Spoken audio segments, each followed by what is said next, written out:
history is any guide, we'll soon be in the Bay Area listening to Tim Cook tell us about the best iPhones ever. And while we've heard plenty of rumors about what to expect, Bloomberg today published a detailed rundown of what Apple's planning to announce. Let's start with the iPhone. Just as it did last year, Apple's expected to unveil 3 new phones. The current iPhone XS and XS Max are expected to be rebranded as the iPhone Pro, which is sure to raise a fair question.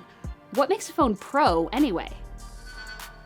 Regardless of the name, these new premium phones are said to have 3 cameras on the back, including a new ultra-wide-angle sensor. Low-light performance is expected to be improved as well, something that should help the new iPhone compete with the excellent night sight feature found in Google's Pixel phones. The iPhone Pro is also pegged to have a wider angle front camera, while the cheaper iPhone XR is reportedly getting a second back camera. From a visual standpoint, it sounds like these phones will be more or less identical to the current models, although Apple may be adding a fetching green color to the XR line. As for bigger changes like a new design or 5G connectivity, we'll have to wait until 2020 for that. Beyond the iPhone, Apple's also rumored to have new watch models at the ready. Though after last year's redesigned Series 4, we don't expect these watches to be radically different. Similarly, the iPad Pro may be in line for a faster new processor, as if the old one wasn't quick enough already.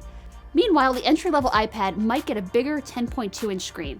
But perhaps the most intriguing rumor beyond the iPhone is the fabled 16-inch MacBook Pro. This would mark the first major MacBook Pro redesign since the controversial 2016 update that ushered in that butterfly keyboard everyone seems to hate. Regardless of what else Apple does with this new MacBook Pro, if it has a new keyboard, it'll be a major win. Keep in mind that all of this is unconfirmed for now, but we should know the truth in just a few weeks. Thanks for watching, and if you enjoyed this, remember to like and subscribe to Engadget. Ciao!